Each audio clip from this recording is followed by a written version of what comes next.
है इस ऑर्डर के बाद आप क्या व्यवस्था कर रहे हैं, क्योंकि उसमें लिखा है कि आप फ्राइडे सती जो माननीय सर्वोच्च न्यायालय का जो आदेश आया है उस आदेश के अनुरूप जो है उसको इम्प्लीमेंटेशन कराने के लिए जो आवश्यक तैयारियां की जा रही हैं। सर तो माना जाए कि आज नमाज पढ़वाएंगे।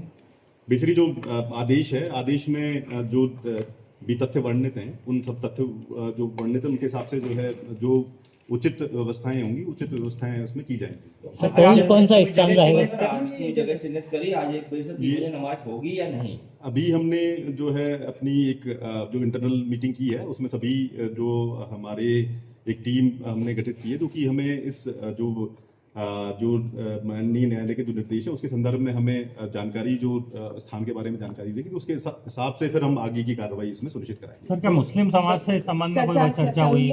ये सभी जो पहलू हैं उन पहलुओं पर विचार करते हुए आगे उसमें कार्रवाई की जाती है। और सर एक जो पॉइंट है, क्योंकि आज ही जुम्मे का दिन है और निर्देश के बाद आज पहला शुक्रवार है, आज नमाज हो पाएगी या नहीं, ये जो कमेटी है कब तक आप लोगों को रिपोर्ट देगी? ये इसलिए हम बेसिकली जो भी जो निर्देश हैं उन निर्देशों में जो निर्णय है उस निर्णय के परिपालन में हम कोशिश कर रहे हैं कि इसकी जो आदेश जो है उसकी ससमय इनको जो इसका इम्प्लीमेंटेशन सुनिश्चित कराया जाए, उसके संदर्भ में जो है आवश्यक कार्रवाई हम कर रहे हैं। तो सर आज नमाज हो पाएगी?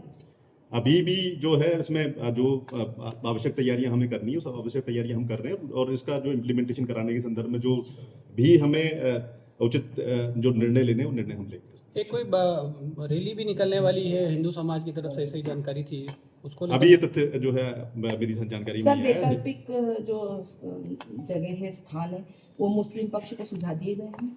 अभी चूंकि जो तत्काल ये निर्णय की प्रति अभी प्राप्त हुई है तो उसके हिसाब से जो मतलब आदेश को इम्प्लीमेंटेशन कराने के लिए जो भी यथावश्यक जो है हमें कार्रवाई करनी है वो हम कार्रवाई कर रहे हैं, और उसको जल्दी इसमें जो इसको इम्प्लीमेंट कराने के संदर्भ में जो हमें तैयारियां करनी है तैयारियां हम करेंगे। सर एक आखिरी सवाल है कि जो हिंदू पक्ष है वो ये कह रहे हैं कि भोजशाला परिसर का आरक्षित और संरक्षित जो परिसर है उसको मिला के 300 मीटर का दायरा बनता है, उसके पार कहीं पे कराया जाता है तो उन्हें कोई आपत्ति नहीं।